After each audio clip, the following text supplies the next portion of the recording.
Welcome everybody, Farm Sim Snowy here. So I thought I'd do a little chaff test just to see which crops give us the most amount of chaff.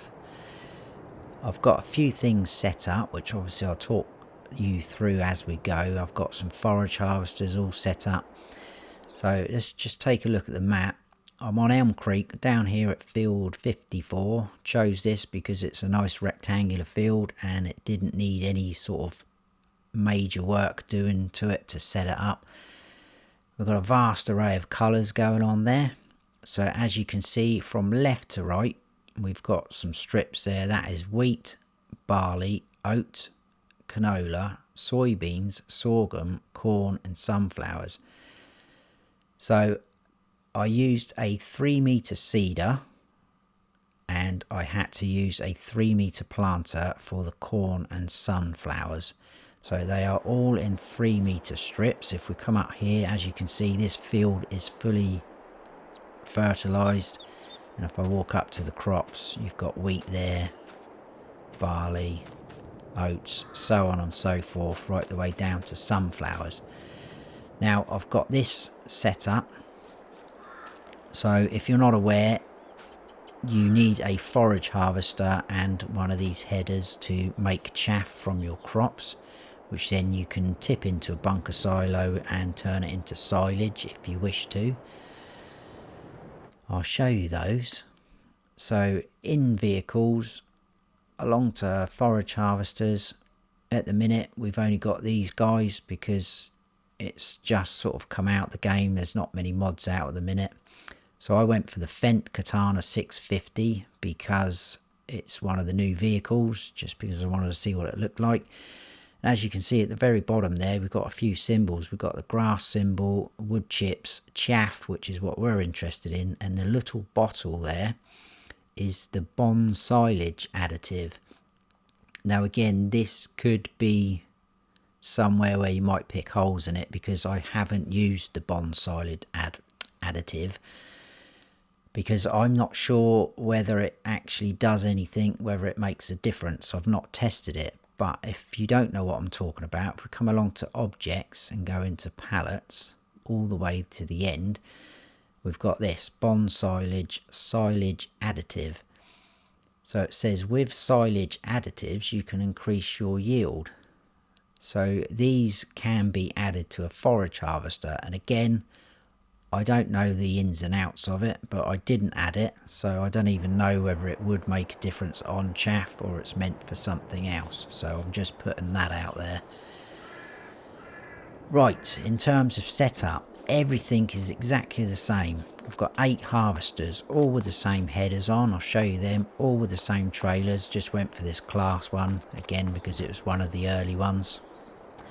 So if I show you what I've got set up, so back up to tools, forage harvester headers, come all the way along, and I went for this Kemper 360 Plus, which is a 6-metre wide, so we know we are actually going across the width of the 3 metres. We're not going to miss any bits. I used workers to do all the planting and seeding, so we got some nice straight lines, and I'm going to use workers to harvest this as well. So that is the guys I used. I told you about the harvesters, forage harvesters we used, and the trailers. I used this class Carrot 140 TD without the extension, so it looks like that. Now what I will say is, if you don't know already, if you're looking to hook up a trailer to your forage harvester, which obviously you can do, you'll need a pin hitch trailer, which is basically what this class is. If I zoom in, if you look at the front of the drawbar there, there's a hole there, so that's for the pin to sit in. So you need to use one of them, because if we go on this Crampe half pipe trailer, zoom in again, this is what's known as a ball hitch attachment. So you can see it's like a sort of half a ball or a little dome at the front there. These will not hook up to a forage harvester.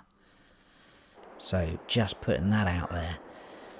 So there you go. I think that is all the info you need. So we're going to set all these off, get right down to the end, and then I'll bring you back in and we'll check the results. and see where we're at. So I'll see you very shortly.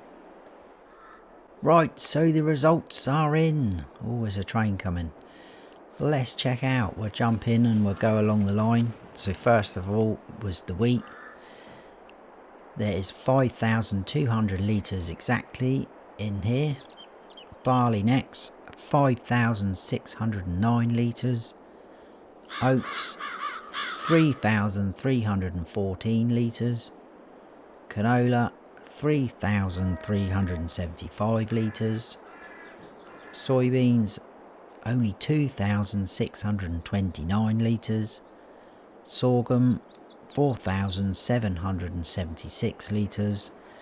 Corn, a whopping 8,935 litres. And the sunflowers, 3,903 litres. So going on those readings, corn was the winner.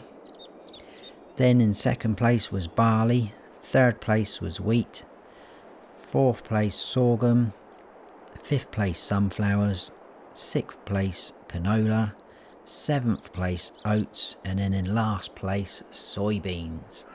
So you're better off harvesting your soybeans as normal and selling them, because there's no point chaffing them. Won't give you hardly anything. So that's the end of the test. I hope you have all enjoyed it. If you have, please give us a like, and if you haven't subscribed yet, then please do, and don't forget to hit that notification bell so you don't miss any future videos of mine. I've been Farm Sim Snowy. Stay frosty.